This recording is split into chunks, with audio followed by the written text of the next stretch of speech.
Aloha and good afternoon or good evening or good morning, wherever you are. My name is Jürgen Steinmetz, and I'm joining you from the breaking news show in Honolulu, Hawaii. And with me today is a gentleman, and I'll let him introduce himself before I mispronounce his name, but he's joining us from London.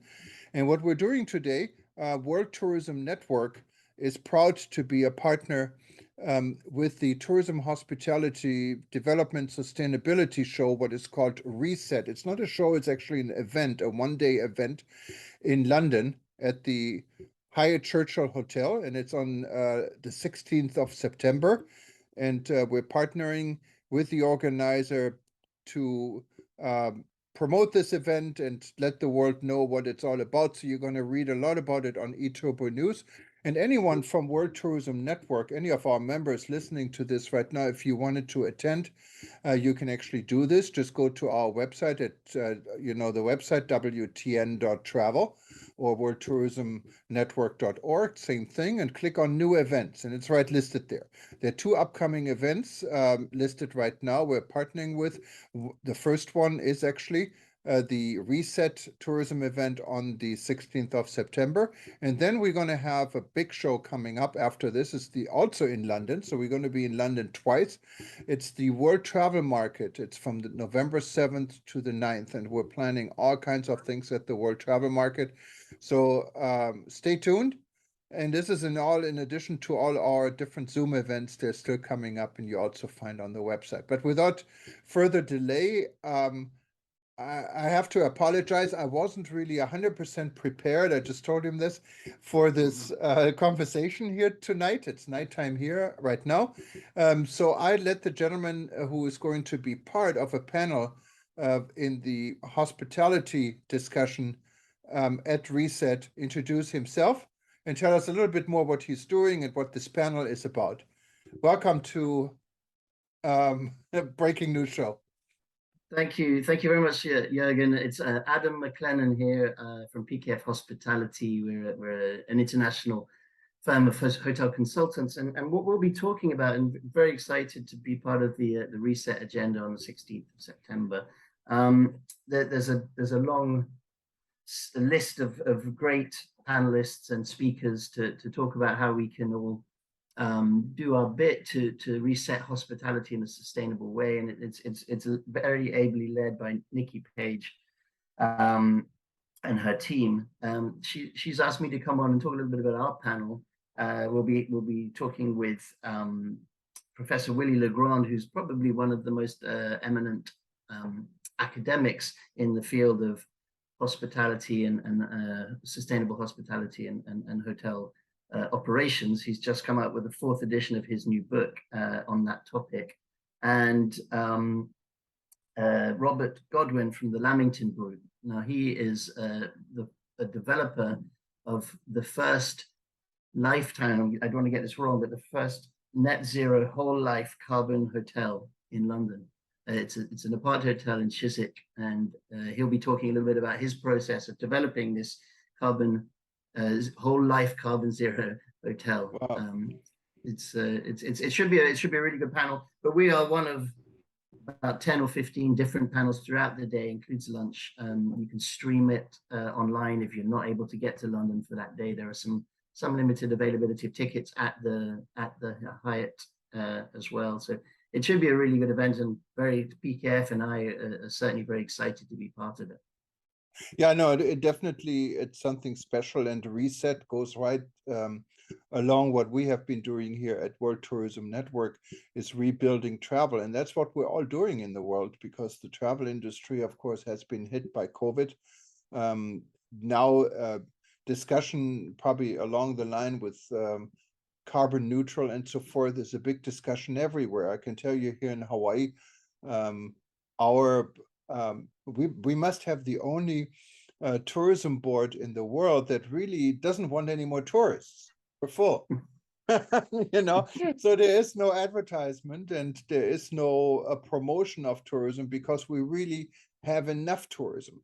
And that, of course, I don't know how this goes along with the hotels. So far, hotels apparently are full. They are okay with this. I don't hear much.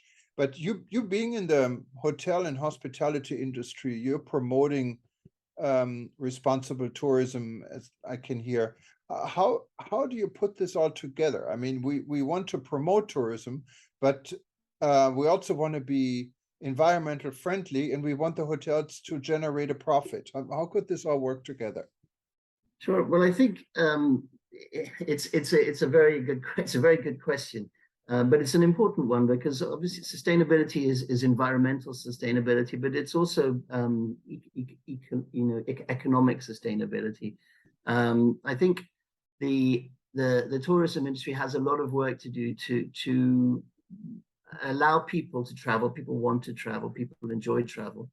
To travel in a sustainable way, and to help the economies and the local population who may be working in the hotels, to help the local environment. And there are ways of doing it. There are lots of countries. Maybe Hawaii has too much tourism, but there are lots of places that would benefit from the economic impact that a tourism development might have on it. But it has to be done in a way which doesn't destroy the climate, doesn't destroy the local ecosystems and structures that the local people rely on to make a living, to exist within. So it's a challenge. We've worked typically on all sorts of different types of projects, from resorts in remote places to city hotels, in big convention hotels. And all of them we all have to do our bit. I'm sitting in London at the moment, where we're sort of gearing up for another heat wave. The temperature in London hit records this year to up to over 40 degrees. Wow. And it was crazy. It was hotter than You're Dubai. going to be freezing here in Hawaii when you get there. It's 27, 28 all the time. But it's the second heat wave in about a month. The air conditioning's broken in our office, and this is something that's happening more and more regularly all over the world. And so sustainability and climate, the climate crisis is obviously real, and we all have to do our bit to make sure that the world's not going to stop automatically. People still want to travel. People still want to have a nice existence, and we've seen that with COVID. You mentioned COVID. We've seen people stop traveling, but they didn't want to stop traveling. They had to stop traveling. As soon as they were allowed to travel again, they did. And you mentioned the hotels are filling up again in Hawaii. You've got enough. Thank you very much. We're ready. And it's that urge. We are a social group, a social species. We like to go and visit parts of the world and meet people and do things. And so how can we do that? How can we reset the industry now that COVID's over? Hopefully, well, it's not over, but the worst of it seems to be past us. How do we reset it sustainably? And I think this conference will help people get ideas. There are people from Saudi Arabia talking about projects. There are people from all over the world that are going to be talking about projects and what they're doing locally to reset sustainably. Nikki and her team have developed some great tools and some great systems in house to do that, to help hotel owners, hospitality and tourism professionals to develop more sustainably. So those things will all be highlighted, and I think it's going to be a really good opportunity for people. Now, the panel you're attending or leading, tell us a little bit more about this panel. What are you guys going to discuss, and who's going to be on the panel?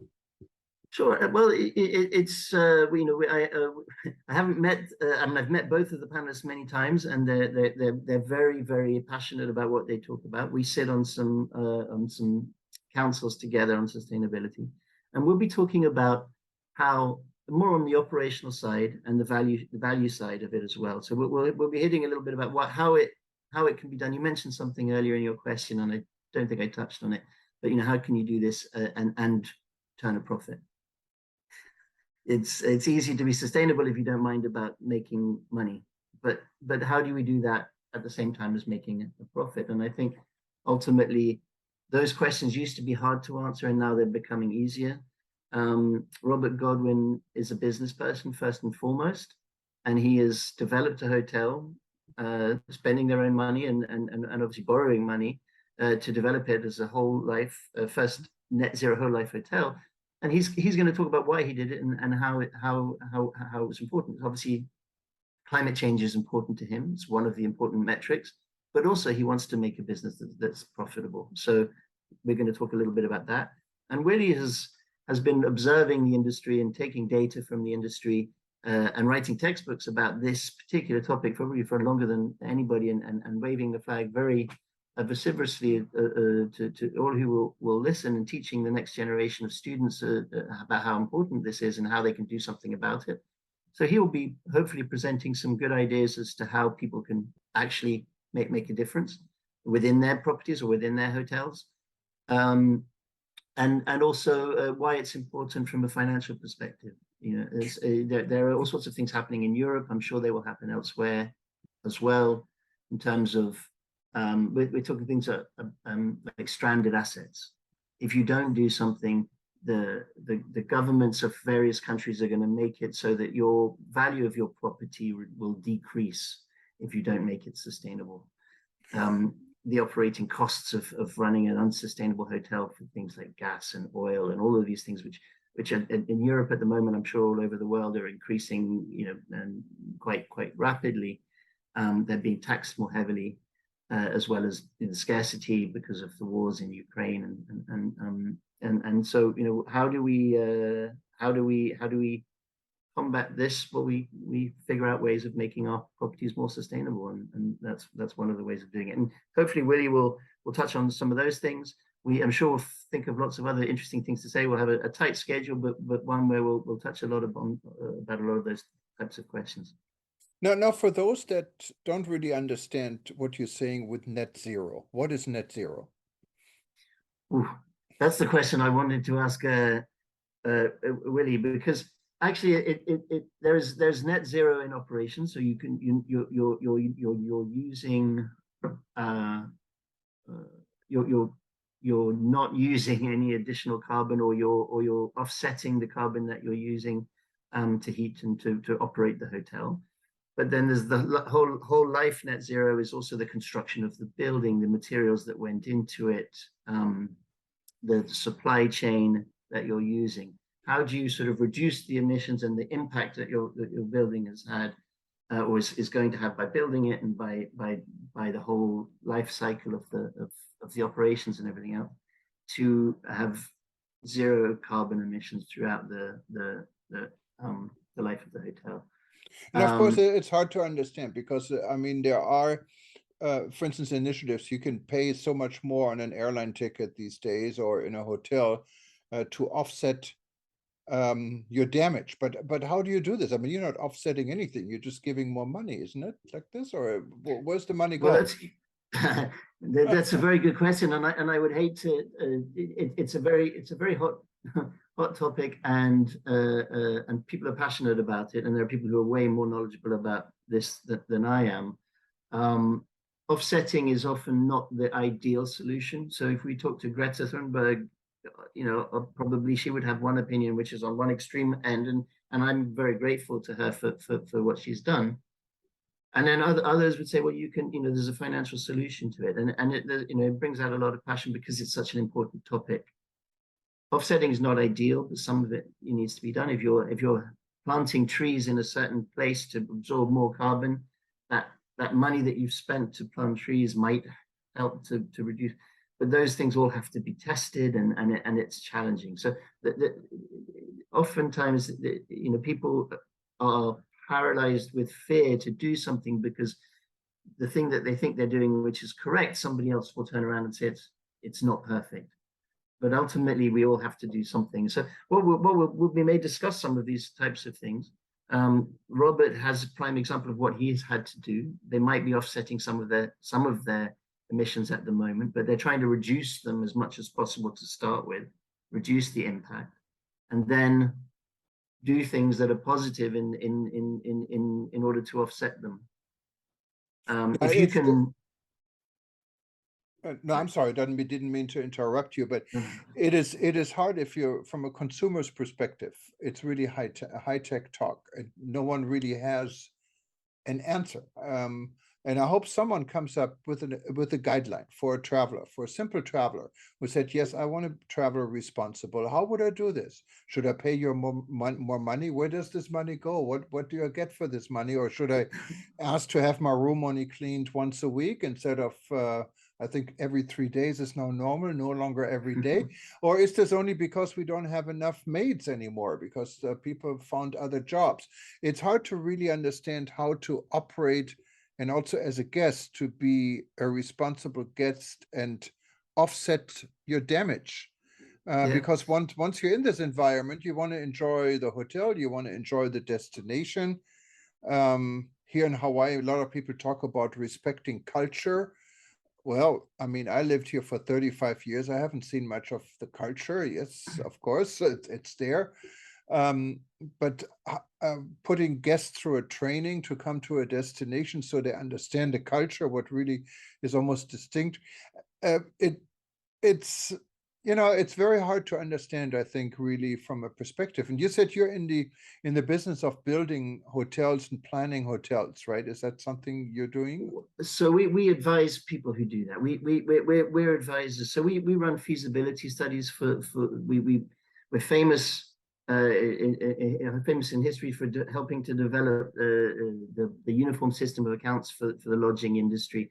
So we develop sort of financial statements for future hotels by understanding the markets, the unique selling points of a particular market and a particular property within that market, and we try and understand what the demand for hotel rooms would be, or for tourists would be for different segments of demand, and then help developers to develop a picture of what their property might do, what it should look like, how many rooms should it have, what sort of amenities should it have, and so on and so forth. And increasingly, sustainability is at the forefront, or should be at the forefront of everybody's, and net as low as possible, or zero as well, at the forefront of everybody's mind.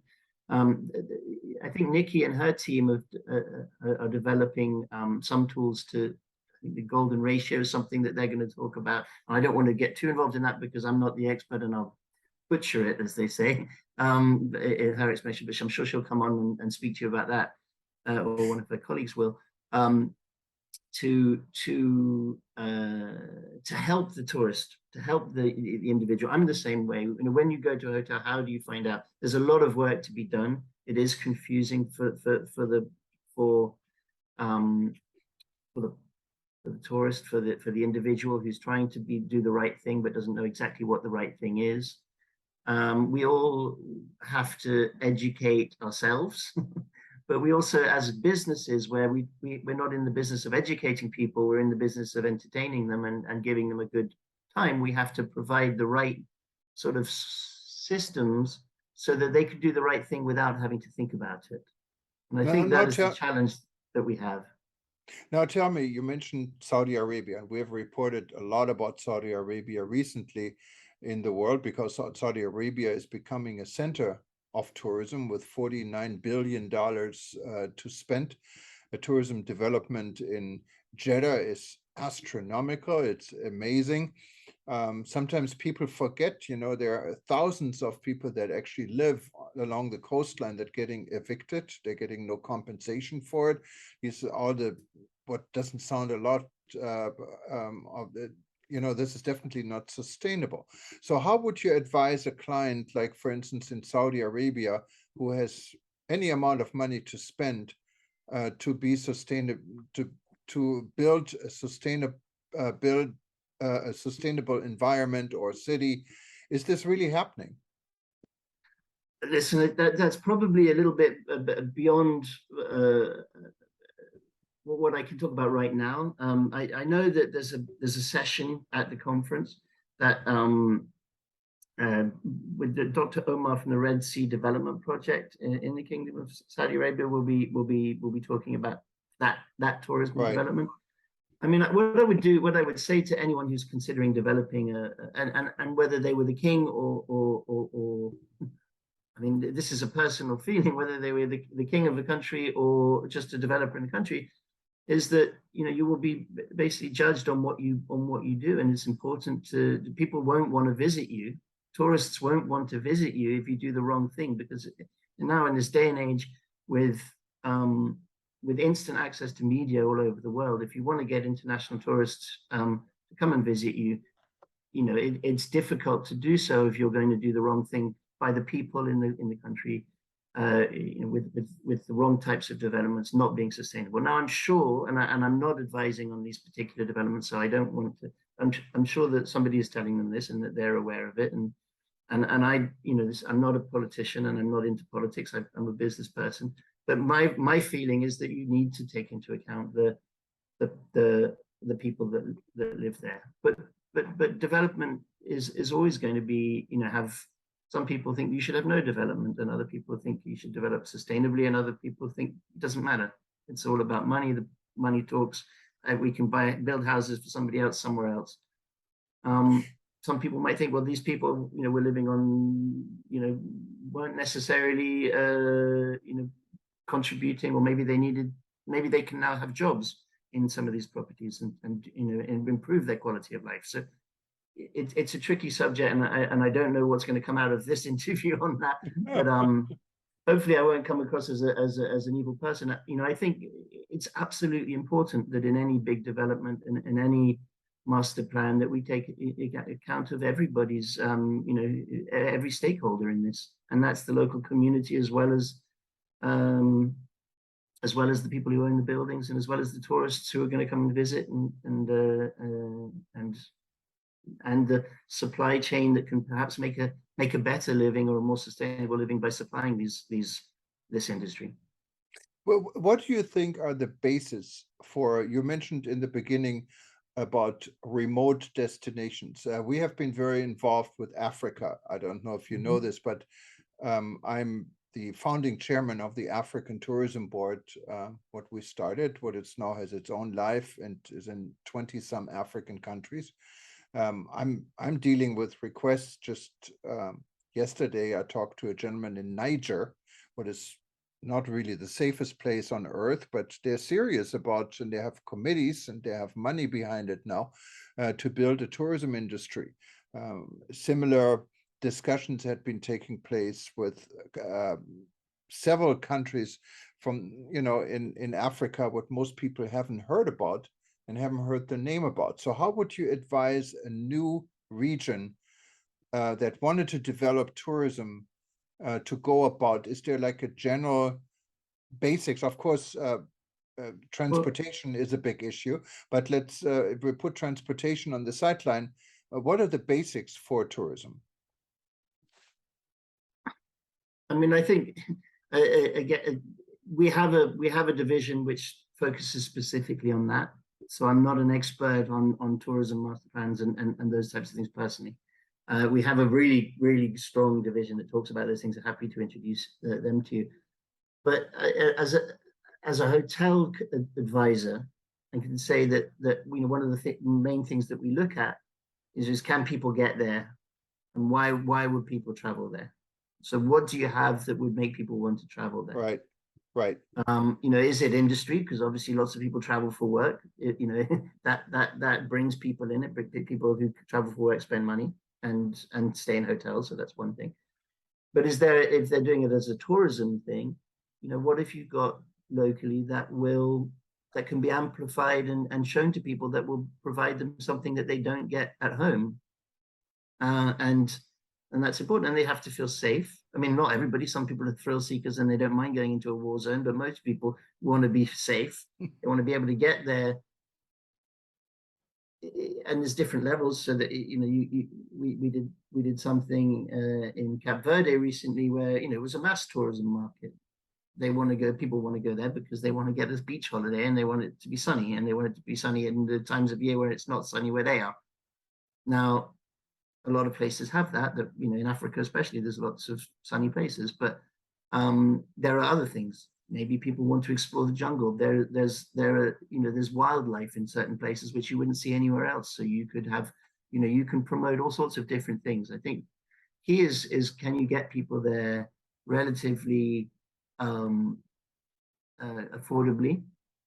Because if people can't fly there affordably, then or get there relatively affordably, then it's going to be hard to persuade people to come in any numbers.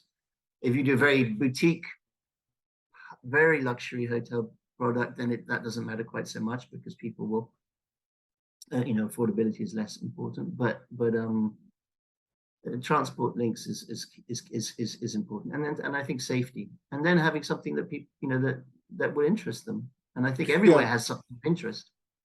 Yeah, obviously safety is a key, and we had many discussions on safety, security around this, and it's a key. Transportation is a key. Many of our members at World Tourism Network are concerned about big industries like in the hotel industry, the Marriotts, and these guys. They're doing a lot of good, but are they really sustainable in a way that they generate meaningful jobs and meaningful investments for local communities? Can they operate safety, or what support do you think there should be for medium and smaller size businesses to have a chance to compete with the big industry, specifically in regions where the big industry isn't there yet? I mean, when they're still exploring. Is it a danger for a family to invest their life savings and the life savings of an entire community in building a lodge, for example, and then the next day the lodge works fine, and a big hotel company comes in and they have to close the doors? How do you keep the sustainability in this? We have a team in Africa as well, and it is different. Then that's a very good question. Listen, I don't think the big brands are bad, but No, I I'm also not saying don't. this. I'm not saying this at all. Yeah, no, and I know, I'm not. But I mean, I think Right. they have a place. People, especially in Africa, in the past, a lot of international travelers felt more comfortable and secure going to a bigger brand than to an independent hotel, where they perhaps don't have that confidence that they're going to get what the brand Right. promises to them. How does a small, I mean, I think in the hotel industry is a risky business, like every business. I think you can do great things on a small scale, but it helps to have get good advice. I mean, I'm not trying to plug myself here, but I think I think lots of people don't want to stay in a big branded hotel, and they would rather stay in a more boutique environment. Then there are lots of groups that are doing that. But But boutique is no longer not related to big brands. If you look at the big brands from Hyatt down to Marriott, Hilton, they all have their boutique brands. I mean, I'm a Hyatt guy. I'm a globalist in sure. Hyatt, so I stay there more than 100 years a night. But I see now the small luxury hotel types and even private apartment rentals. So is there a chance for the medium guys, the ones that really are independent and have maybe family run or operations, or wanted to invest into something? I think so. Yeah. I mean, there are reasons for asking a brand to participate, and they don't always manage. They can just be a soft brand that will drive people to your door. But even as an independent, if you do the right thing, there are tools out there that can help you to market your hotel around the world. I think the internet has democratized it a little bit. Having said that, there are lots of Hyatt people out there. Maybe you would choose, and if there was a soft Hyatt brand that you could go onto their website, maybe they would choose something like that as well. So you could, there are small luxury hotels and various other types of hotel soft brands that you could put in as an independent that would help bring people to you and give them that confidence that you are the right thing. I think generally what the brand does is accelerates the ramp up a little bit. As an independent hotel, you're developing your own thing in your own community, you can certainly succeed. And I think I think that some of the best hotels out there are these things, but they're difficult to discover. It takes a little bit longer for people to find them. You don't have the big marketing, the direct line to somebody at Condé Nast Traveler or something like that. Somebody has to somehow discover you and then write about you, and then and then you'll be very successful. The entrepreneurs that develop these kinds of things have to be clever at how they market them if they do them themselves, and that's what sometimes the brands help to bring to the table. But it's not to say it can't be done without a brand. I think it certainly can, and there are some really great properties that are not branded with a global brand. Yeah, no, and it's also about training, obviously, training in marketing, not only hotel operations. You see, I've seen in Africa some fantastic places, lodges there run fantastic. No one knows about them. And then when you see why, because they operate with a Gmail address and a website with a local name, no one can ever remember. So, and then of course, when you deal with a brand like Marriott or like Hyatt or like Hilton, you have that in place. This could be a help. Also for someone to look at a management company. It doesn't have to be the top guys. There are many medium and small size brands also, as you mentioned, like the luxury hotel group and many more, I believe, that could be helpful to develop new markets. And I think that's where your company comes in, right? So if anyone wanted to develop a hotel, or if anyone is listening to us, I know we have a lot of ministers of tourism who love to listen to us, and they say, well, we want to build something here, we want to develop our hotel industry. Would they contact you, or?